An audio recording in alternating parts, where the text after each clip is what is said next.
Connect FM Canada 'ਚ ਤੁਹਾਡਾ ਸਵਾਗਤ ਹੈ। ਮੈਂ ਮਨਪ੍ਰੀਤ ਰੰਧਾਵਾ। ਅੱਜ ਦਾ ਇਹ ਪ੍ਰੋਗਰਾਮ ਸ਼ੁਰੂ ਕਰਨ ਤੋਂ ਪਹਿਲਾਂ ਮੈਂ ਤੁਹਾਡਾ ਸਾਰਿਆਂ ਦਾ, ਸਾਡੇ ਸਾਰੇ ਸਰੋਤਿਆਂ ਦਾ, ਦਰਸ਼ਕਾਂ ਦਾ ਬਹੁਤ-ਬਹੁਤ ਧੰਨਵਾਦ ਕਰਨਾ ਚਾਹੁੰਦਾ, ਕਿਉਂਕਿ ਪਿਛਲੇ ਦਿਨਾਂ ਦੇ ਵਿੱਚ ਜਿਸ ਤਰ੍ਹਾਂ ਤੁਸੀਂ ਸਾਡੇ ਇਸ ਪ੍ਰੋਗਰਾਮ ਨੂੰ ਸਰਾਹਿਆ, ਪਸੰਦ ਕੀਤਾ, ਇਸ ਨੂੰ ਲਾਈਕ ਕੀਤਾ, ਉਸ ਨਾਲ ਸਾਡਾ ਹੌਸਲਾ ਬਹੁਤ ਬੁਲੰਦ ਹੋਇਆ। ਔਰ ਅਸੀਂ ਚਾਹਾਂਗੇ ਕਿ ਜਿਹੜੇ ਵੀ ਸਰੋਤੇ, ਦਰਸ਼ਕ ਸਾਡੇ ਇਸ ਪ੍ਰੋਗਰਾਮ ਨੂੰ ਦੇਖਦੇ ਨੇ, ਉਹ ਇਸ ਨੂੰ ਸ਼ੇਅਰ ਜਾਂ ਲਾਈਕ ਤਾਂ ਕਰਨ ਹੀ ਕਰਨ, ਬਲਕਿ ਸਬਸਕ੍ਰਾਈਬ ਵੀ ਕਰਨ, ਉਹਨਾਂ ਲੋਕਾਂ ਤੱਕ ਪਹੁੰਚਾਉਣ ਜਿਹੜੇ ਲੋਕ ਮਿਆਰੀ ਪ੍ਰੋਗਰਾਮ ਦੇਖਣਾ ਪਸੰਦ ਕਰਦੇ ਨੇ। ਪੰਜਾਬ ਦੀ ਮੈਂ ਤੁਹਾਡੇ ਨਾਲ ਅਕਸਰ ਗੱਲ ਕਰਦਾ ਤੇ ਕਈ ਵਾਰੀ ਭਾਰਤ ਦੇ ਵੱਖਰੇ ਵੱਖਰੇ ਹਿੱਸਿਆਂ ਦੀ ਵੀ ਗੱਲ ਕਰਦਾ, ਪਰ ਅੱਜ ਮੈਂ ਤੁਹਾਨੂੰ ਪੰਜਾਬ ਤੋਂ ਵੀ ਤੇ ਭਾਰਤ ਤੋਂ ਵੀ ਬਾਹਰ ਲੈ ਕੇ ਜਾਣਾ। ਬਾਹਰ ਇਸ ਕਰਕੇ ਲੈ ਕੇ ਜਾਣਾ ਕਿਉਂਕਿ ਇਸ ਵਕਤ ਦੁਨੀਆ ਭਰ ਦੇ ਵਿੱਚ ਕਈ ਹਿੱਸਿਆਂ ਦੇ ਵਿੱਚ, ਕਈ ਵੱਖਰੇ ਵੱਖਰੇ ਮੁਲਕਾਂ ਦੇ ਵਿੱਚ ਇਸ ਤਰ੍ਹਾਂ ਦੀਆਂ ਘਟਨਾਵਾਂ ਘਟ ਰਹੀਆਂ ਨੇ, ਤੁਹਾਨੂੰ ਵਾਕਿਆ ਜਾਣ ਕੇ ਲੱਗੂਗਾ ਜਿਵੇਂ ਅੰਗਰੇਜ਼ੀ 'ਚ ਕਹਿੰਦੇ ਆ ਸਟ੍ਰਾਈਕਿੰਗ ਸਿਮਿਲੈਰਿਟੀ, ਯਾਨੀ ਕਿ ਇਹ ਤਾਂ ਸਾਡੇ ਵੀ ਇੱਥੇ ਕੁਝ ਹੋ ਰਿਹਾ, ਇੰਨੀ ਸਮਾਨਤਾ, ਸਾਡੇ ਵੀ ਇਸ ਤਰ੍ਹਾਂ ਦੀਆਂ ਘਟਨਾਵਾਂ ਵਾਪਰ ਰਹੀਆਂ ਨੇ। ਮੈਂ ਗੱਲ ਕਰ ਰਿਹਾ ਇਜ਼ਰਾਈਲ ਦੀ, ਮੈਂ ਗੱਲ ਕਰ ਰਿਹਾ ਮੈਕਸੀਕੋ ਦੀ, ਤੇ ਮੈਂ ਗੱਲ ਕਰ ਰਿਹਾ US ਅਮਰੀਕਾ ਦੀ। ਪਿਛਲੇ ਦਿਨਾਂ ਦੇ ਵਿੱਚ ਜੋ ਇੱਥੇ ਘਟਨਾਵਾਂ ਵਾਪਰੀਆਂ ਔਰ ਕਿਸ ਤਰ੍ਹਾਂ ਇਹਨਾਂ ਮੁਲਕਾਂ ਦੇ ਵਿੱਚ ਡੈਮੋਕ੍ਰੇਸੀ ਨੂੰ, ਕਿਸ ਤਰ੍ਹਾਂ ਇਹਨਾਂ ਮੁਲਕਾਂ ਦੇ ਵਿੱਚ ਲੋਕਤੰਤਰ ਨੂੰ, ਜਮਹੂਰੀਅਤ ਨੂੰ ਇੱਕ ਤਰ੍ਹਾਂ ਕੁਚਲਣ ਦੀ ਕੋਸ਼ਿਸ਼ ਕੀਤੀ ਗਈ, ਇੱਕ ਤਰ੍ਹਾਂ ਰੌਂਦਣ ਦੀ ਕੋਸ਼ਿਸ਼ ਕੀਤੀ ਗਈ, ਇੱਕ ਤਰ੍ਹਾਂ ਖਤਮ ਕਰਨ ਦੀ ਕੋਸ਼ਿਸ਼ ਕੀਤੀ ਗਈ, ਉਹ ਬਹੁਤ ਸਾਰੀਆਂ ਉਦਾਹਰਨਾਂ ਨੇ। ਤੇ ਨਾਲ ਹੀ ਅਸੀਂ ਗੱਲ ਇਹ ਵੀ ਕਰਾਂਗੇ ਕਿ ਧਾਰਾ 370 ਤੇ 35A ਲਗਭਗ 5 ਸਾਲ ਪਹਿਲਾਂ ਭਾਰਤ ਦੀ ਸਰਕਾਰ ਨੇ ਪਾਰਲੀਮੈਂਟ ਦੇ ਵਿੱਚ ਇਸ ਨੂੰ ਖਤਮ ਕਰਤਾ ਸੀ, ਜਾਂ ਇਹਦੇ ਵਿੱਚ ਕਈ ਤਰ੍ਹਾਂ ਦੀਆਂ ਸੋਧਾਂ ਕਰਤੀਆਂ ਸੀ, ਸੰਸ਼ੋਧਨ ਕਰਤੇ ਸੀ, ਅਮੈਂਡਮੈਂਟਸ ਕਰਤੇ ਸੀ। ਉਸ ਦੀ ਸੁਣਵਾਈ ਹੁਣ ਸੁਪਰੀਮ ਕੋਰਟ ਨੇ ਹਰ ਰੋਜ਼ ਕਰਨ ਦਾ ਫੈਸਲਾ ਕੀਤਾ। ਕੀ ਹੈ ਇਸ ਗੱਲ ਦਾ ਮਹੱਤਵ, ਇਸ ਸੁਣਵਾਈ ਦਾ ਕਿੰਨਾ ਕੁ ਮਹੱਤਵ ਆ ਜੰਮੂ ਕਸ਼ਮੀਰ ਦੇ ਲੋਕਾਂ ਦੇ ਲਈ, ਇਹ ਵੀ ਜਾਣਨ ਦੀ ਕੋਸ਼ਿਸ਼ ਕਰਾਂਗਾ। ਤੇ ਨਾਲ ਹੀ ਗੱਲ ਅਸੀਂ ਇਹ ਕਰਾਂਗੇ ਕਿ ਅੱਜ ਵੀ ਕਈ ਅਫਸਰ, ਖਾਸ ਤੌਰ ਤੇ ਪੁਲਿਸ ਆਫੀਸਰਸ, ਚਾਹੇ ਉਹ ਸਟੇਟ ਕੈਡਰ ਦੇ ਹੋਣ ਤੇ ਚਾਹੇ ਉਹ IPS ਆਫੀਸਰ ਹੋਣ, ਉਹ ਆਪਣੀ ਡਿਊਟੀ ਬਾਖੂਬੀ ਨਿਭਾਉਣਾ ਚਾਹੁੰਦੇ ਨੇ, ਨਿਭਾਉਂਦੇ ਵੀ ਨੇ, ਪਰ ਜਦੋਂ ਸਰਕਾਰਾਂ ਉਹਨਾਂ ਦਾ ਸਾਥ ਨਹੀਂ ਦਿੰਦੀਆਂ ਜਾਂ ਉਹਨਾਂ ਨੂੰ ਛੋਟੀ ਛੋਟੀ ਗੱਲ ਤੇ ਸਸਪੈਂਡ ਕਰ ਦਿੰਦੀਆਂ ਨੇ ਜਾਂ ਉਹਨਾਂ ਦੀ ਬਦਲੀ ਕਰ ਦਿੰਦੀਆਂ ਨੇ, ਤੇ ਫਿਰ ਇਸ ਤਰ੍ਹਾਂ ਦੇ ਅਫਸਰਾਂ ਦਾ ਕਈ ਵਾਰੀ ਹੌਸਲਾ ਪਸਤ ਵੀ ਹੁੰਦਾ। ਇਸ ਬਾਰੇ ਵੀ ਮੈਂ ਤੁਹਾਨੂੰ ਉਦਾਹਰਨਾਂ ਦਊਂਗਾ ਕਿ ਪਿਛਲੇ ਦਿਨਾਂ ਦੇ ਵਿੱਚ ਕਿਸ ਤਰ੍ਹਾਂ ਕੁਝ ਪੁਲਿਸ ਆਫੀਸਰਸ ਨੇ ਆਪਣੀ ਡਿਊਟੀ ਤਾਂ ਨਿਭਾਈ, ਪਰ ਸਰਕਾਰਾਂ ਦਾ ਉਹਨਾਂ ਨੂੰ ਸਾਥ ਨਹੀਂ ਮਿਲਿਆ। ਇਜ਼ਰਾਈਲ ਮਿਡਲ ਈਸਟ ਦਾ ਉਹ ਇੱਕ ਛੋਟਾ ਜਿਹਾ ਏਸ਼ੀਆਈ ਮੁਲਕ ਜੋ 1948 ਦੇ ਵਿੱਚ ਹੋਂਦ ਦੇ ਵਿੱਚ ਆਉਂਦਾ, ਔਰ ਤੁਹਾਨੂੰ ਇਹ ਵੀ ਯਾਦ ਹੋਣਾ ਕਿ 1947 ਦੇ ਵਿੱਚ ਜਦੋਂ ਭਾਰਤ ਆਜ਼ਾਦ ਹੁੰਦਾ ਤੇ ਲਗਭਗ ਇਹ ਜਿਹੜੇ ਦੋਨੇ ਮੁਲਕ ਆ ਆਪਣੀ ਖੁਦਮੁਖਤਿਆਰੀ ਦੀ ਰਾਹ ਕਹਿ ਲਓ, ਆਪਣੀ ਯਾਤਰਾ ਕਹਿ ਲਓ, ਲਗਭਗ ਇੱਕੋ ਸਮੇਂ ਸ਼ੁਰੂ ਕਰਦੇ ਆ।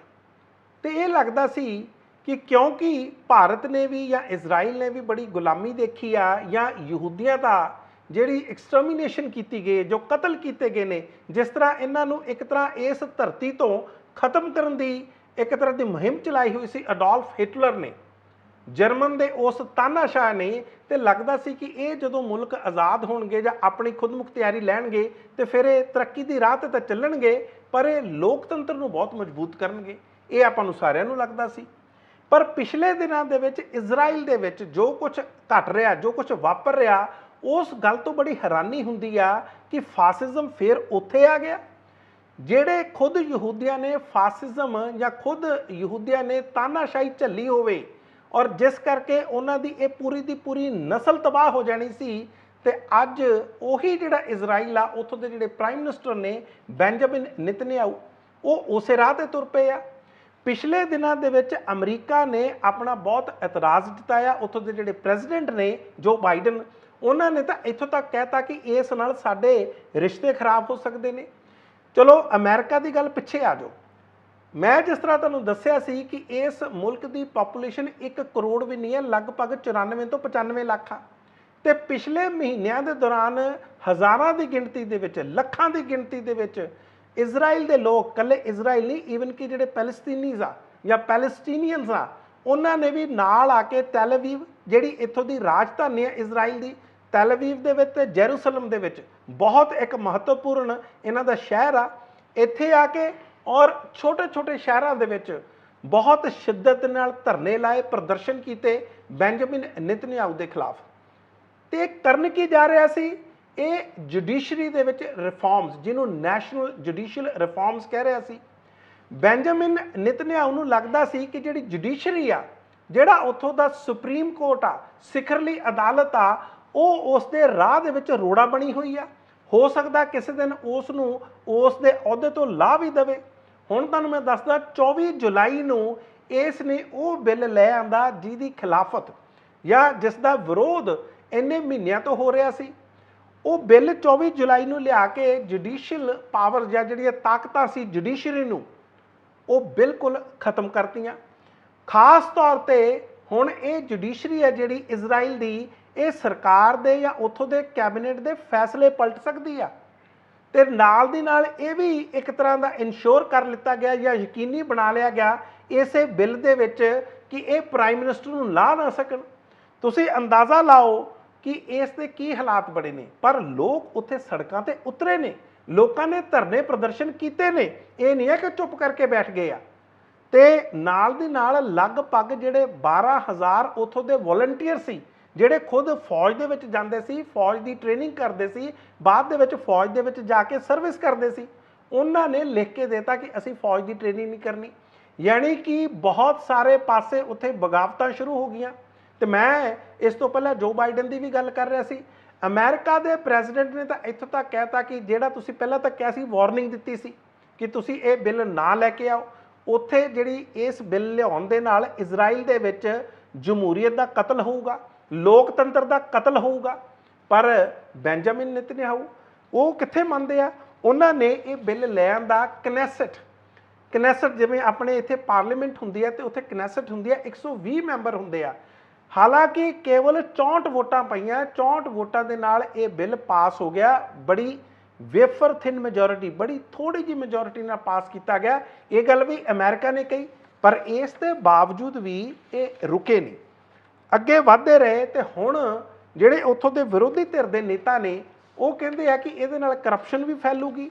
इस दे नाल बेंजामिन नेतन्याहू जिस किसी नूं मर्जी अपॉइंट कर सकते हैं, जो मर्जी कर सकते हैं। यानी कि एक तानाशाह बन के बेंजामिन नेतन्याहू, हालांकि वो चुने गए आ, जो मर्जी करे, जो अपनी मन की आउंदी आ वो कर सकता। हालांकि उत्थों दे जिहड़े जस्टिस मिनिस्टर ने, जिवें कि अपने इत्थे लॉ मिनिस्टर हुंदे आ, उन्हां दा नाम है यारिव लैविन। यारिव लैविन कहंदे भी जुडिशरी कौन हुंदी आ फैसले लैण वाली? साडे चुने हुए नुमाइंदे ने बेंजामिन नेतन्याहू नूं लोकां ने मैंडेट दिता, चुनिया, तो ये फैसले लैणगे। जुडिशरी नूं की पता कि रीजन की हुंदा? जिस तरह के वो तर्क दिंदे ने, जिस तरह के तर्कों के नाल अपनी जजमेंट्स दिंदे ने, असीं नहीं इन्हां नूं एक्सैप्ट करना। तो हुण थोड़ा जिहा भारत वल आओ, ये मैं नाल दी नाल तुहानूं दसदा जावांगा। पिछले दिनों के विच DY चंद्रचूड़, भारत के चीफ जस्टिस, जिस तरह के फैसले आ रहे हैं तो जिस तरह की उन्हां दी ट्रोलिंग हो रही है सोशल मीडिया ते, उन्हां नूं गालां तक कढ़ियां जा रही ने, उन्हां नूं बुरा भला कहा जा रहा। तुहानूं ये एक तरह की सिमिलर गल नहीं लगती? तो तुसीं किरण रिजिजू नूं भी याद करो, हुण तां उन्हां नूं हटा दिता गया। किस तरह वो जुडिशरी के खिलाफ बोलते सी, किस तरह वो कहंदे हुंदे सी कि जुडिशरी की जिहड़ी चोण की प्रक्रिया या जजिस की चोण की प्रक्रिया वो गलत आ, सरकार नूं विच शामिल करो, सरकार की राय लैनी चाहिए है। तो की तुहानूं ये सारा कुछ इक्को जिहा नहीं लग रहा? अगे चलदे इजराइल की गल इत्थे खत्म नहीं हुंदी। इस तो बाद तुसीं देखो कि किन्ने इस तरह के करप्शन के चार्जिज इस व्यक्ति ते लगे आ, बेंजामिन नेतन्याहू ते। वैसे मैं तुहानूं ये भी दसदा, ये कोई पहली बारी प्राइम मिनिस्टर नहीं बने। 1996 तो लैके 1999 तक रहे आ। उस तो बाद सन 2009 तो लैके सन 2021 तक ते दसंबर सन 2022 तो बाद बेंजामिन नेतन्याहू फिर इजराइल के प्राइम मिनिस्टर बने ने। और साडे प्रधानमंत्री नरेंद्र मोदी की इन्हां दे नाल नज़दीकी है जिहड़ी, वो कौन नहीं जानदा। दोनों दियां जिहड़ियां तस्वीरां सी बीच ते किस तरह सैर कर रहे सी, अक्सर एक दूसरे नाल जिहड़े दौरे आ वो तो आपां नूं सारिआं नूं याद आ। सो इस करके हुण जिहड़ियां स्ट्राइकिंग सिमिलैरिटीज़ की मैं गल करदा, वो ध्यान नाल इस करके सुन लिओ। दूसरी गल, नाल दी नाल तुसीं कंपैरिजन करी जाना। ਇਸੇ ਬੈਂਜਾਮਿਨ ਨਿਤਨਿਆਹੂ ਤੇ ਬੜੇ ਸੰਗੀਨ ਦੋਸ਼ ਸੀ ਕਰਪਸ਼ਨ ਤੇ। ਇੱਥੇ ਵੀ ਜਿਹੜੇ ਮੈਂ ਤੁਹਾਨੂੰ 3 ਕੇਸ ਦੱਸੂਗਾ ਇਹਨਾਂ ਦੇ, ਤੁਹਾਨੂੰ ਲੱਗੂਗਾ ਇਹ ਤਾਂ ਕਿਤੇ ਨਾ ਕਿਤੇ ਭਾਰਤ 'ਚ ਵੀ ਹੋ ਰਿਹਾ। ਤੁਸੀਂ ਦੇਖੋ ਇਹਨਾਂ ਦਾ ਕੇਸ ਨੰਬਰ 4000 ਆ, ਨੰਬਰ ਆ ਇਹਦਾ। ਉਹਦੇ ਵਿੱਚ ਇਹਨਾਂ ਨੇ ਇੱਕ ਟੈਲੀਕਮਿਊਨੀਕੇਸ਼ਨ ਬਿੱਲ ਲੈ ਕੇ ਆਂਦਾ। ਉਸ ਟੈਲੀਕਮਿਊਨੀਕੇਸ਼ਨ ਬਿੱਲ ਤੋਂ ਬਾਅਦ ਉੱਥੋਂ ਦੀ ਇੱਕ ਟੈਲੀਕਾਮ ਕੰਪਨੀ ਆ, ਬੜੀ ਵੱਡੀ ਕੰਪਨੀ, ਬੇਜ਼ੈਕ ਟੈਲੀਕਾਮ। ਇਸ ਦੇ ਜ਼ਰੀਏ ਇਹਨਾਂ ਦਾ ਕੰਮ ਕੀ ਸੀ? ਬੈਂਜਾਮਿਨ ਨਿਤਨਿਆਹੂ ਦਾ ਜਿਹੜੀਆਂ ਨਿਊਜ਼ ਵੈਬਸਾਈਟ ਸੀ, ਜਿਨ੍ਹਾਂ ਦੀਆਂ ਖਬਰਾਂ ਸੀ, ਉਹਨਾਂ ਤੇ ਕੰਟਰੋਲ ਕੀਤਾ ਜਾ ਸਕੇ। ਕਿਉਂਕਿ ਇਸ ਟੈਲੀਕਾਮ ਕੰਪਨੀ ਦੇ ਜਿਹੜਾ ਮਾਲਿਕ ਸੀ, ਉਹਦੇ ਕੋਲ ਬਹੁਤ ਸਾਰੀਆਂ ਇਸ ਤਰ੍ਹਾਂ ਦੀ ਨਿਊਜ਼ ਵੈਬਸਾਈਟ ਸੀ ਜਿਨ੍ਹਾਂ ਤੇ ਇਹ ਆਪਣਾ ਬੈਂਜਾਮਿਨ ਨਿਤਨਿਆਹੂ ਪ੍ਰਚਾਰ ਕਰਾਉਣਾ ਚਾਹੁੰਦਾ ਸੀ। ਤੁਹਾਨੂੰ ਕੁਝ ਜ਼ਰੂਰ ਪਤਾ ਲੱਗ ਰਿਹਾ ਹੋਵੇਗਾ, ਇਹੋ ਜਿਹਾ ਕਿਤੇ ਹੋਰ ਵੀ ਹੋ ਰਿਹਾ, ਇਹੋ ਜਿਹਾ ਕੁਝ ਭਾਰਤ 'ਚ ਵੀ ਹੋ ਰਿਹਾ। ਇਸ ਦਾ ਉੱਥੋਂ ਦੇ ਅਟਾਰਨੀ ਜਨਰਲ ਨੇ ਇਹਨਾਂ ਤੇ ਚਾਰਜ ਲਾਇਆ ਸੀ ਫਰਾਡ ਦਾ, ਰਿਸ਼ਵਤ ਦਾ, ਤੇ ਇਸ ਤੋਂ ਬਾਅਦ ਬ੍ਰੀਚ ਆਫ ਟਰਸਟ ਦਾ, ਯਾਨੀ ਕਿ ਇਹਨਾਂ ਨੇ ਧੋਖਾਧੜੀ ਕੀਤੀ ਆ। ਇੱਕ ਹੋਰ ਚਾਰਜ ਸੀ ਇਸੇ ਬੈਂਜਾਮਿਨ ਨਿਤਨਿਆਹੂ ਤੇ, ਉਹ ਸੀ ਕੇਸ ਨੰਬਰ 1000। ਉਹਦੇ ਵਿੱਚ ਇਸ ਪ੍ਰਧਾਨ ਮੰਤਰੀ ਤੇ, ਇਜ਼ਰਾਈਲ ਦੇ ਪ੍ਰਧਾਨ ਮੰਤਰੀ ਤੇ ਇਲਜ਼ਾਮ ਲੱਗੇ ਸੀ ਕਿ ਇਸ ਨੇ ਮਹਿੰਗੇ ਮਹਿੰਗੇ ਗਿਫਟ ਬਾਹਰਲੇ ਬਿਜ਼ਨਸਮੈਨਾਂ ਤੋਂ ਲਏ ਆ, ਲੋਕੀ ਇਹਨੂੰ ਗਿਫਟ ਦੇ ਕੇ ਜਾਂਦੇ ਨੇ। ਔਰ ਇਸ ਤੋਂ ਇਲਾਵਾ ਸ਼ੈਂਪੇਨ, ਇਸ ਤੋਂ ਇਲਾਵਾ ਸਿਗਾਰਸ ਬੜੀਆਂ ਮਹਿੰਗੀਆਂ ਮਹਿੰਗੀਆਂ, ਉਹ ਸਾਰਾ ਕੁਝ ਇਸ ਵਿਅਕਤੀ ਨੇ ਬਾਹਰਲੇ ਜਿਹੜੇ ਵੱਡੇ ਵੱਡੇ ਉਦਯੋਗਪਤੀ ਨੇ, ਬਿਜ਼ਨਸਮੈਨ ਨੇ, ਉਹਨਾਂ ਤੋਂ ਲਿੱਤੇ, ਸਨਅਤਕਾਰਾਂ ਤੋਂ ਗਿਫਟ ਲਿੱਤੇ ਆ। ਉਸ ਤੇ ਫਿਰ ਚਾਰਜ ਲੱਗਾ ਫਰਾਡ ਦਾ ਤੇ ਬ੍ਰੀਚ ਆਫ ਟਰਸਟ ਦਾ, ਧੋਖਾਧੜੀ ਦਾ। ਤੀਸਰਾ ਕੇਸ, ਕੇਸ ਨੰਬਰ 2000, ਇਹ ਵੀ ਇਸ ਤੇ ਇਲਜ਼ਾਮ ਲੱਗਾ ਸੀ। ਉੱਥੋਂ ਦਾ ਇੱਕ ਬਹੁਤ ਵੱਡਾ ਅਖਬਾਰ ਸੀ ਜਿਹਦਾ ਨਾਮ ਸੀ ਯੈਦਿਤ ਅਰੋਨਤ। ਯੈਦਿਤ ਅਰੋਨਤ ਉਹ ਅਖਬਾਰ ਆ ਜਿਹੜਾ ਉੱਥੋਂ ਸਭ ਤੋਂ ਵੱਧ ਪੜ੍ਹਿਆ ਜਾਂਦਾ, ਲਾਰਜਲੀ ਸਰਕੂਲੇਟਡ ਪੇਪਰ। ਇਸ ਉੱਤੇ ਕਬਜ਼ਾ ਕਰਨ ਲਈ ਵੀ ਹਰ ਤਰ੍ਹਾਂ ਦਾ ਹੀਲਾ ਵਸੀਲਾ ਅਪਣਾਇਆ ਗਿਆ। ਇਸ ਦੇ ਮਾਲਕ ਨਾਲ ਦੋਸਤੀ ਕੀਤੀ ਔਰ ਇਸ ਤੇ ਵੀ ਜਿਹੜੇ ਉੱਥੋਂ ਦੀ ਅਟਾਰਨੀ ਜਨਰਲ ਆ, ਉਹਨਾਂ ਨੇ ਦੋਸ਼ ਲਾਇਆ ਬਰਾਈਬਰੀ ਦਾ ਤੇ ਉਸ ਤੋਂ ਬਾਅਦ breach of trust the. 3 corruption ਦੇ ਸਿੱਧੇ ਦੋਸ਼ ਆ ਇਸ ਪ੍ਰਾਈਮ ਮਿਨਿਸਟਰ ਤੇ ਇਸ ਪ੍ਰਾਈਮ ਮਿਨਿਸਟਰ ਨੂੰ ਇਹ ਲੱਗਦਾ ਸੀ ਮੈਨੂੰ ਕਿਤੇ ਗੱਦੀ ਤੋਂ ਨਾ ਲਾ ਦੇਣ, ਮੈਨੂੰ ਕਿਤੇ ਇਸ ਅਹੁਦੇ ਤੋਂ ਨਾ ਲਾ ਦੇਣ। ਤਾਂ ਤੁਸੀਂ ਦੇਖੋ ਇਹ ਜਦੋਂ ਇਹ ਬਿੱਲ ਪਾਸ ਕੀਤਾ ਗਿਆ 24 ਜੁਲਾਈ ਨੂੰ, ਇਹੀ ਬੈਂਜਾਮਿਨ ਨਿਤਨਿਆਹੂ ਇਹ ਹਸਪਤਾਲ ਦੇ ਵਿੱਚ ਦਾਖਲ ਸੀ। ਇਹਦੇ ਪੇਸਮੇਕਰ ਪਿਆ ਹੋਇਆ ਜਿਹੜਾ ਕਿ ਹਾਰਟ ਹੁੰਦਾ, ਹਾਰਟ ਦੀ ਬੀਟ ਨੂੰ ਚਲਾਉਂਦਾ। ਕਿਸ ਦਿਨ ਇਹ ਪੇਸਮੇਕਰ ਬੰਦ ਹੋ ਜਾਣਾ ਕਿਸੇ ਨੂੰ ਨਹੀਂ ਪਤਾ। ਪਰ ਤੁਸੀਂ ਦੇਖੋ ਇਸ 73-74 ਸਾਲ ਦੀ ਉਮਰ ਦੇ ਵਿੱਚ ਵੀ ਇਹ ਕੀ ਕਰ ਰਿਹਾ, ਆਪਣੇ ਮੁਲਕ ਨੂੰ ਕਿਸ ਪਾਸੇ ਧੱਕ ਰਿਹਾ, ਆਪਣੇ ਮੁਲਕ ਨੂੰ ਕਿੱਧਰ ਨੂੰ ਲੈ ਕੇ ਜਾ ਰਿਹਾ।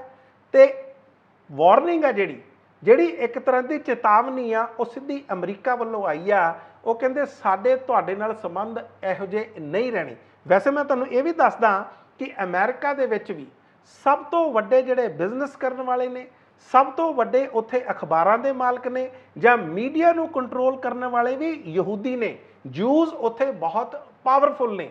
ਇਹਨਾਂ ਸਾਰੀਆਂ ਚੀਜ਼ਾਂ ਨੂੰ ਦੇਖਦੇ ਹੋਏ ਬਾਰ-ਬਾਰ ਵਾਰਨਿੰਗਸ ਤੋਂ ਬਾਅਦ ਇਹ ਬੈਂਜਾਮਿਨ ਨਿਤਨਿਆਹੂ ਅੱਗੇ ਵਧੇ। ਇਕੱਲੇ ਇਸ ਮੁਲਕ ਤੇ ਨਹੀਂ ਆਪਾਂ ਖੜਦੇ, ਆਪਾਂ ਹੁਣ ਚੱਲਦੇ ਆ ਮੈਕਸੀਕੋ। ਜੇ ਇਜ਼ਰਾਈਲ ਇੱਕ ਮਿਡਲ ਈਸਟ ਕੰਟਰੀ ਆ, ਇੱਕ ਏਸ਼ੀਅਨ ਮੁਲਕ ਆ, ਤੇ ਜਿਹੜਾ ਮੈਕਸੀਕੋ ਆ ਇਹ ਨਾਰਥ ਅਮਰੀਕਾ ਦੇ ਵਿੱਚ ਆ। ਅਮਰੀਕਾ ਦੇ ਨਾਲ ਇਹਨਾਂ ਦੀ ਕੰਧ ਲੱਗਦੀ ਹੈ। ਤੁਹਾਨੂੰ ਯਾਦ ਹੋਣਾ ਡੋਨਲਡ ਟਰੰਪ ਕਿਸੇ ਟਾਈਮ ਇੱਥੇ ਕੰਧ ਬਣਾਉਣ ਲੱਗੇ ਸੀ, ਵਰਚੁਅਲ ਕੰਧ ਕੀ ਕੰਧ ਖੜੀ ਕਰ ਦੋ, ਜਿਹੜੀ ਉੱਥੋਂ ਇਲੀਗਲ ਇਮੀਗ੍ਰੇਸ਼ਨ ਹੁੰਦੀ ਆ ਸਾਡੇ ਮੁਲਕ ਦੇ ਵਿੱਚ, ਮੈਕਸੀਕਨਸ ਆਉਂਦੇ ਆ, ਉਹ ਬੰਦ ਹੋ ਜਾਣ। ਖੈਰ ਇਹ ਇੱਕ ਵੱਖਰਾ ਵਿਸ਼ਾ। ਪਰ ਪਿਛਲੇ ਦਿਨਾਂ ਦੇ ਵਿੱਚ ਮੈਕਸੀਕੋ, ਉੱਥੋਂ ਦੀ ਜਿਹੜੀ ਕੈਪੀਟਲ ਆ ਉਹ ਹੈ ਮੈਕਸੀਕੋ ਸਿਟੀ। ਉੱਥੇ ਤੇ ਹੋਰ ਛੋਟੇ ਛੋਟੇ ਸ਼ਹਿਰਾਂ ਦੇ ਵਿੱਚ ਇੰਨੇ ਕੁ ਪ੍ਰਦਰਸ਼ਨ ਹੋਏ, ਇੱਥੋਂ ਤੱਕ ਕਿਹਾ ਜਾ ਰਿਹਾ ਕਿ ਇੱਕ ਜਿਹੜਾ ਪ੍ਰਦਰਸ਼ਨ ਸੀ ਉੱਥੇ ਲਗਭਗ 5 ਲੱਖ ਲੋਕ ਜਮ੍ਹਾਂ ਹੋ ਗਿਆ ਸੀ। ਹਾਲਾਂਕਿ ਜਿਹੜੀਆਂ ਉੱਥੋਂ ਦੀਆਂ ਏਜੰਸੀਜ਼ ਨੇ, ਉੱਥੋਂ ਦੀ ਪੁਲਿਸ ਆ, ਉਹ ਕਹਿੰਦੀ ਆ ਕੇਵਲ 90,000 ਸੀ, 1 ਲੱਖ ਸੀ। ਪਰ 1 ਲੱਖ ਲੋਕ ਵੀ ਕੋਈ ਘੱਟ ਨਹੀਂ ਹੁੰਦਾ। ਇਹਨਾਂ ਦਾ ਕਾਰਨ ਕੀ ਸੀ? ਤੁਸੀਂ ਦੇਖੋ ਮੈਕਸੀਕੋ ਦੇ ਵਿੱਚ ਅਕਸਰ ਕੈਨੇਡਾ ਤੋਂ ਲੋਕ, ਅਮਰੀਕਾ ਤੋਂ ਲੋਕ ਛੁੱਟੀਆਂ ਮਨਾਉਣ ਜਾਂਦੇ ਨੇ। ਉੱਥੇ ਨੈਸ਼ਨਲ ਇਲੈਕਟੋਰਲ ਇੰਸਟੀਚਿਊਟ ਆ। ਨੈਸ਼ਨਲ ਇਲੈਕਟੋਰਲ ਇੰਸਟੀਚਿਊਟ ਉਹ ਆ ਜਿਵੇਂ ਕਿ ਸਾਡਾ ਇੱਥੇ ਇਲੈਕਸ਼ਨ ਕਮਿਸ਼ਨ ਹੁੰਦਾ, ਜਿਹਨੂੰ ਅਸੀਂ ਇਲੈਕਸ਼ਨ ਕਮਿਸ਼ਨ ਆਫ ਇੰਡੀਆ ਕਹਿੰਦੇ ਆ। ਇਹ ਉੱਥੋਂ ਦੀਆਂ ਫੈਡਰਲ ਇਲੈਕਸ਼ਨਸ ਕਰਾਉਂਦਾ, ਉੱਥੋਂ ਦੀਆਂ ਕੇਂਦਰ ਸਰਕਾਰ ਦੀਆਂ ਇਲੈਕਸ਼ਨਸ ਕਰਾਉਂਦਾ। ਪਰ ਉੱਥੋਂ ਦੇ ਪ੍ਰੈਜ਼ੀਡੈਂਟ ਨੇ ਆਂਦਰੇ ਮੈਨੂਅਲ ਲੋਪੇਜ਼ ਓਬਰਾਡੋਰ ਇਹਨਾਂ ਨੂੰ ਪਸੰਦ ਨਹੀਂ ਆ ਕਿ ਇਲੈਕਸ਼ਨ ਕਮਿਸ਼ਨ ਫ੍ਰੀ ਹੋਵੇ, ਕਿਉਂਕਿ ਕਈ ਵਾਰੀ ਇਹ ਇਲੈਕਸ਼ਨ ਹਾਰੇ ਆ ਤੇ ਸਾਰੇ ਦਾ ਸਾਰਾ ਗੁੱਸਾ ਇਸ ਨੈਸ਼ਨਲ ਇਲੈਕਟੋਰਲ ਇੰਸਟੀਚਿਊਟ ਤੇ ਨਿਕਲ ਗਿਆ। ਆਉਂਦੇ ਕਹਿੰਦੇ ਕਿ ਇਹਦਾ ਇੱਕ ਤਾਂ ਬਜਟ ਘਟਾ ਦਿਓ ਤੇ ਨਾਲ ਦੀ ਨਾਲ ਇਸ ਇੰਸਟੀਚਿਊਟ ਦਾ ਜਿਹੜੀਆਂ ਉੱਥੇ ਇਲੈਕਸ਼ਨਸ ਕਰਾਉਂਦਾ ਇਸ ਦਾ ਸਟਾਫ ਵੀ ਘਟਾ ਦਿਓ। ਤੇ ਹੁਣ ਕੁਝ ਯਾਦ ਆਇਆ ਤੁਹਾਨੂੰ? ਸੁਪਰੀਮ ਕੋਰਟ ਨੇ ਵੀ ਪਿਛਲੇ ਦਿਨਾਂ ਦੇ ਵਿੱਚ ਕਿਸ ਤਰ੍ਹਾਂ ਕਿ ਇਲੈਕਸ਼ਨ ਕਮਿਸ਼ਨਰਸ ਦੀਆਂ ਅਪਾਇੰਟਮੈਂਟ ਕਿਸ ਤਰ੍ਹਾਂ ਹੋਣੀਆਂ ਚਾਹੀਦੀਆਂ ਨੇ ਉਹ ਡਿਸਾਈਡ ਕੀਤਾ ਸੀ। ਤੁਹਾਨੂੰ ਇਹ ਵੀ ਯਾਦ ਹੋਣਾ ਕਿ ਕਿਸ ਤਰ੍ਹਾਂ ਭਾਰਤ ਸਰਕਾਰ ਇਸ ਟਾਈਮ ਜਿਹੜੀ ਮੌਜੂਦਾ ਸਰਕਾਰ ਆ, ਨਰਿੰਦਰ ਮੋਦੀ ਦੀ ਸਰਕਾਰ ਆ, ਕਿਸ ਤਰ੍ਹਾਂ ਇਲੈਕਸ਼ਨ ਕਮਿਸ਼ਨਰਸ ਨੂੰ ਆਪਣੇ ਆਪ ਹੀ ਇਹਨਾਂ ਨੇ ਲਾਉਣਾ ਸ਼ੁਰੂ ਕਰਤਾ ਸੀ। ਤੇ ਮੈਕਸੀਕੋ ਦੇ ਵਿੱਚ ਦੇਖੋ, ਇੱਥੇ ਸਾਡੇ ਸਾਰਾ ਕੁਝ ਹੋ ਰਿਹਾ, ਪਰ ਕੋਈ ਤੁਸੀਂ ਦੇਖਿਆ ਕੋਈ ਧਰਨਾ, ਕੋਈ ਪ੍ਰਦਰਸ਼ਨ ਲੋਕੀ ਸੜਕਾਂ ਤੇ ਆਉਂਦੇ ਹੋਣ? ਪਰ ਮੈਕਸੀਕੋ ਦੇ ਵਿੱਚ ਲੱਖਾਂ ਲੋਕ ਆਉਂਦੇ ਨੇ।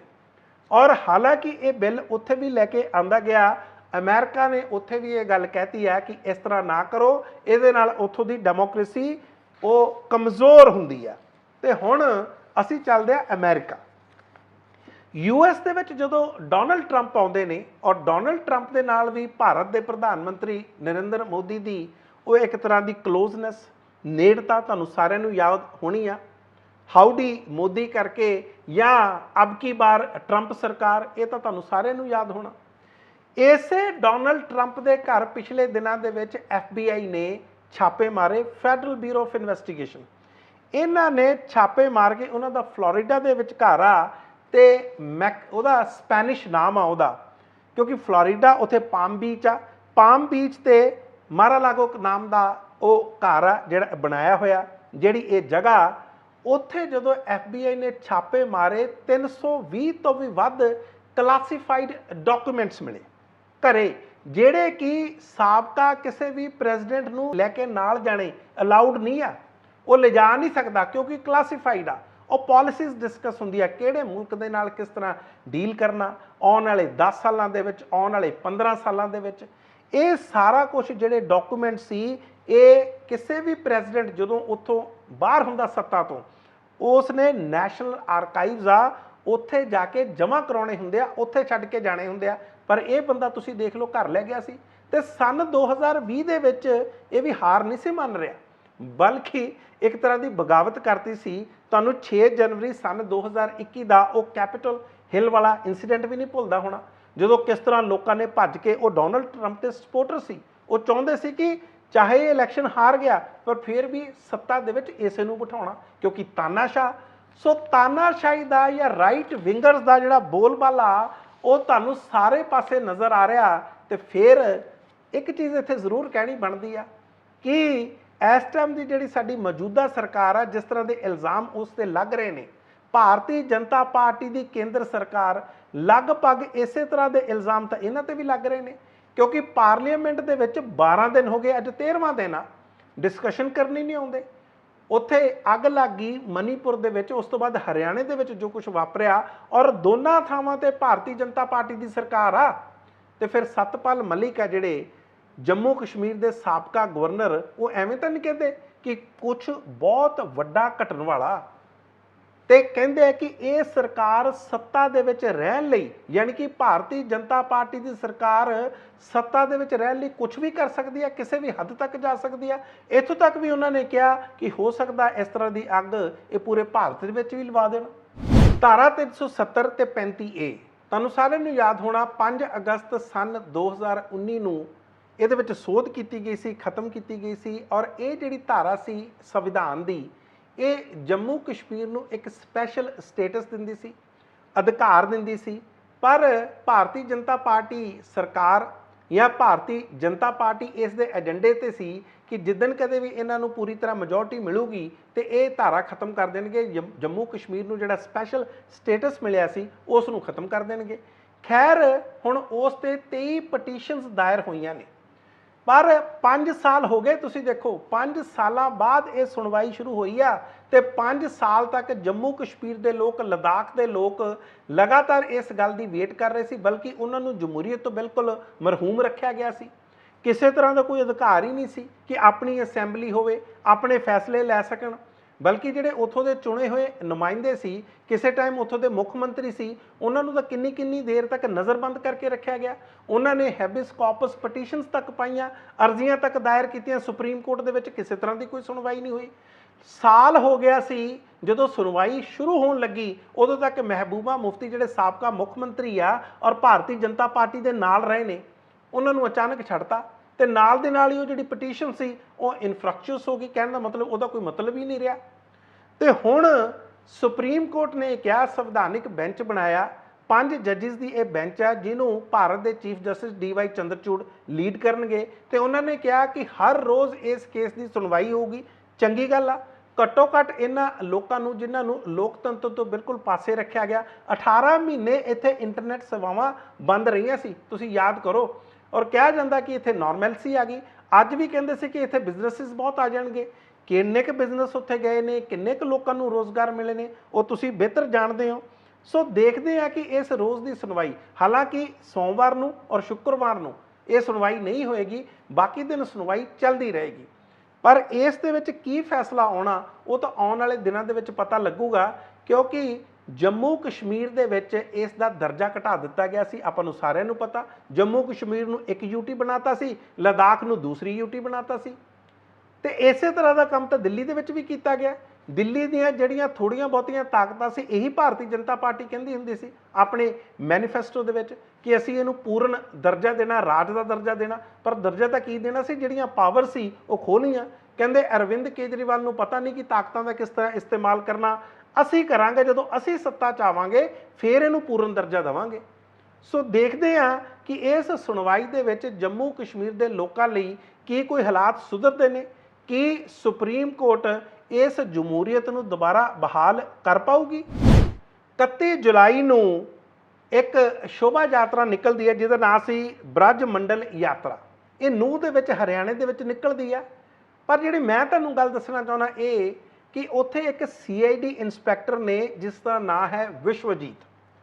ਉਹਨਾਂ ਨੇ ਆਪਣੀ ਡਿਊਟੀ ਨਿਭਾਉਂਦੇ ਹੋਏ ਲਗਭਗ 1 ਹਫ਼ਤੇ ਤੋਂ 10 ਦਿਨ ਪਹਿਲਾਂ ਇਸ ਦੀ ਖਬਰ ਆਪਣੇ ਸੁਪੀਰੀਅਰਸ ਨੂੰ ਦੇ ਦਿੱਤੀ ਸੀ, ਕਿਉਂਕਿ ਉਹ CID ਦੇ ਇੰਸਪੈਕਟਰ ਨੇ।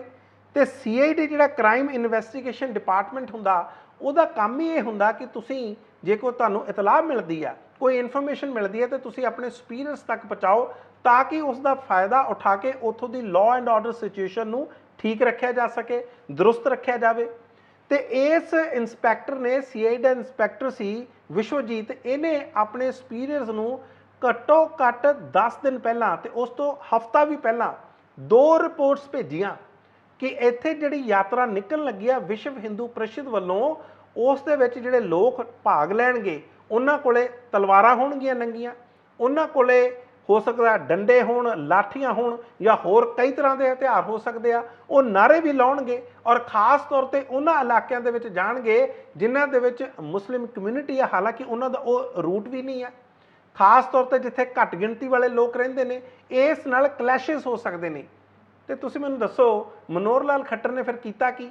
ਜਾਂ ਜੇ ਮਨੋਹਰ ਲਾਲ ਖੱਟਰ ਤੱਕ ਇਹ ਗੱਲ ਪਹੁੰਚੀ ਨਹੀਂ ਸੀ, ਇਸ ਇੰਸਪੈਕਟਰ ਵਿਸ਼ਵਜੀਤ ਜਿਹੜੇ ਇਹਦੇ ਸੁਪੀਰੀਅਰ ਸੀ ਉਹਨਾਂ ਨੇ ਕੀ ਕੀਤਾ ਕਿ ਉਹਨਾਂ ਦੇ ਖਿਲਾਫ ਐਕਸ਼ਨ ਨਹੀਂ ਹੋਣਾ ਚਾਹੀਦਾ। ਹੁਣ ਜਾ ਕੇ ਜਿਹੜੇ ਕੇਂਦਰ ਦੇ ਮੰਤਰੀ ਨੇ ਰਾਓ ਇੰਦਰਜੀਤ ਸਿੰਘ ਜਿਹੜੇ ਗੁੜਗਾਉਂ ਤੋਂ, ਉਹ ਜਾ ਕੇ ਇਹ ਗੱਲ ਕਰਦੇ ਆ, ਕਹਿੰਦੇ ਇਹਨਾਂ ਲੋਕਾਂ ਨੂੰ ਹਥਿਆਰ ਕਿਹਨੇ ਦਿੱਤੇ, ਕਿਹਨਾਂ ਨੇ ਇਹਨਾਂ ਨੂੰ ਤਲਵਾਰਾਂ ਫੜਾਈਆਂ, ਉਹਨਾਂ ਤੇ ਵੀ ਕਾਰਵਾਈ ਹੋਣੀ ਚਾਹੀਦੀ ਹੈ।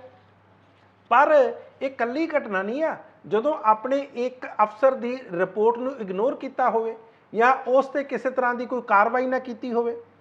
ਤੁਸੀਂ ਬਰੇਲੀ ਦਾ ਵੀ ਮੈਂ ਤੁਹਾਨੂੰ ਇੱਕ ਕੇਸ ਦੱਸਣਾ ਚਾਹੁੰਦਾ। ਬਰੇਲੀ ਦੇ ਵਿੱਚ ਇੱਕ IPS ਆਫੀਸਰ, ਸਨ 2010 ਦੇ IPS ਆਫੀਸਰ ਪ੍ਰਭਾਕਰ ਚੌਧਰੀ ਉਹਨਾਂ ਦਾ ਨਾਮ ਆ। ਉਹ ਬਰੇਲੀ ਉੱਤਰ ਪ੍ਰਦੇਸ਼ ਦੇ ਵਿੱਚ ਆ। ਬੀਤੇ ਐਤਵਾਰ ਕੁਝ ਜਿਹੜੇ ਕਾਵੜੀਏ ਸੀ, ਜਿਹੜੇ ਗੰਗਾ ਜਲ ਲੈ ਕੇ ਜਾਂਦੇ ਆ, ਯਾਤਰਾ ਕਰਦੇ ਆ, ਉਹਨਾਂ ਨੇ ਬਰੇਲੀ ਦੇ ਵਿੱਚ ਇਸੇ ਤਰ੍ਹਾਂ ਦਾ ਉੱਥੇ ਮਾਹੌਲ ਖਰਾਬ ਕਰਨ ਦੀ ਇੱਕ ਤਰ੍ਹਾਂ ਦੀ ਕੋਸ਼ਿਸ਼ ਕੀਤੀ ਤੇ ਇਸੇ SSP ਨੇ ਆਪ ਅੱਗੇ ਹੋ ਕੇ ਇਹਨਾਂ ਤੇ ਲਾਠੀ ਚਾਰਜ ਕਰਕੇ ਉੱਥੇ ਇਹਨਾਂ ਨੂੰ ਡਿਸਪਰਸ ਕੀਤਾ, ਉੱਥੋਂ ਇਹਨਾਂ ਨੂੰ ਭਜਾਇਆ ਤੇ ਫਿਰ ਉੱਥੇ ਜਿਹੜਾ ਦੰਗਿਆਂ ਵਾਲਾ ਮਾਹੌਲ ਬਣਨ ਲੱਗਾ ਸੀ ਉਸ ਤੋਂ ਕਿਸੇ ਤਰ੍ਹਾਂ ਦੀ ਰਾਹਤ ਮਿਲੀ, ਯਾਨੀ ਕਿ ਉੱਥੇ ਦੰਗੇ ਨਹੀਂ ਹੋਏ। ਪਰ ਉੱਤਰ ਪ੍ਰਦੇਸ਼ ਸਰਕਾਰ ਨੂੰ ਇਹਨਾਂ ਦੀ ਸਨ 2010 ਦੇ ਇਸ IPS ਅਫਸਰ ਦੀ ਗੱਲ ਪਸੰਦ ਨਹੀਂ ਆਈ। ਪ੍ਰਭਾਕਰ ਚੌਧਰੀ ਦੀ ਇਹ ਗੱਲ ਨਹੀਂ ਪਸੰਦ ਆਈ, ਉਹਨਾਂ ਨੂੰ ਆਪਣੀ ਡਿਊਟੀ ਕਰਦੇ ਹੋਏ ਦੇਖ ਕੇ ਸ਼ਾਇਦ ਉੱਤਰ ਪ੍ਰਦੇਸ਼ ਦੀ ਸਰਕਾਰ ਨੂੰ ਚੰਗਾ ਨਹੀਂ ਲੱਗਾ ਤੇ ਉਹਨਾਂ ਨੇ 4 ਘੰਟਿਆਂ ਦੇ ਅੰਦਰ ਅੰਦਰ ਪ੍ਰਭਾਕਰ ਚੌਧਰੀ ਨੂੰ ਉਥੋਂ ਬਰੇਲੀ ਤੋਂ ਬਦਲਤਾ। ਵੈਸੇ ਮੈਂ ਤੁਹਾਨੂੰ ਇਹ ਵੀ ਦੱਸਦਾ ਕਿ ਇਸ ਅਫਸਰ ਦੀ ਇਹ 21ਵੀਂ ਬਦਲੀ ਸੀ। ਪਿਛਲੇ ਜਿੱਥੇ ਵੀ ਜਾਂਦੇ ਨੇ ਆਪਣਾ ਕੰਮ ਕਰਨ ਦੀ ਕੋਸ਼ਿਸ਼ ਕਰਦੇ ਆ, ਸਰਕਾਰ ਨੂੰ ਪਸੰਦ ਨਹੀਂ ਆਉਂਦਾ ਕਿਉਂਕਿ ਸਰਕਾਰ ਦੀ ਕਿਤੇ ਨਾ ਕਿਤੇ ਸਿਆਸਤ ਖਰਾਬ ਹੁੰਦੀ ਆ, ਸਰਕਾਰ ਦਾ ਕਿਤੇ ਨਾ ਕਿਤੇ ਏਜੰਡਾ ਖਰਾਬ ਹੁੰਦਾ। ਸੋ ਇਸ ਤਰ੍ਹਾਂ ਦੀਆਂ ਖਬਰਾਂ ਸਾਨੂੰ ਲੱਗਦੀਆਂ ਕਿ ਉਹ ਸਾਰੇ ਅਫਸਰ, ਹੋ ਸਕਦਾ ਇਹਨਾਂ ਦੀ ਬਦਲੀ ਹੋ ਗਈ ਹੋਵੇ, ਹੋ ਸਕਦਾ ਇਹਨਾਂ ਦੀ ਬਦਲੀ ਕਿਸੇ ਮਨਪਸੰਦ ਇਲਾਕੇ ਦੇ ਵਿੱਚ ਨਾ ਹੋਈ ਹੋਵੇ, ਪਰ ਮੈਂ ਤੁਹਾਨੂੰ ਇੱਕ ਗੱਲ ਜ਼ਰੂਰ ਦੱਸਣਾ ਚਾਹੁੰਦਾ, ਇਸ ਅਫਸਰ ਦੀ, ਪ੍ਰਭਾਕਰ ਚੌਧਰੀ ਦੀ ਪੂਰੇ ਸੋਸ਼ਲ ਮੀਡੀਆ ਤੇ ਪੂਰੀ ਦੁਨੀਆ ਦੇ ਵਿੱਚ ਭਰਪੂਰ ਤਾਰੀਫ ਹੋ ਰਹੀ ਆ। ਸਰਕਾਰ ਨੂੰ ਪਸੰਦ ਆਵੇ ਨਾ ਆਵੇ, ਲੋਕਾਂ ਨੂੰ ਇਸ ਤਰ੍ਹਾਂ ਦੇ ਅਫਸਰ ਪਸੰਦ ਨੇ ਕਿ ਘੱਟੋ ਘੱਟ ਇਹ ਆਪਣੀ ਡਿਊਟੀ, ਆਪਣੇ ਸੰਵਿਧਾਨ ਨੂੰ ਭੁੱਲਦੇ ਨਹੀਂ ਆ। ਤੁਸੀਂ ਦੇਖ ਰਹੇ ਸੀ ਕਨੈਕਟ ਸ਼ੀਸ਼ਾ, ਮੈਂ ਮਨਪ੍ਰੀਤ ਰੰਧਾਵਾ।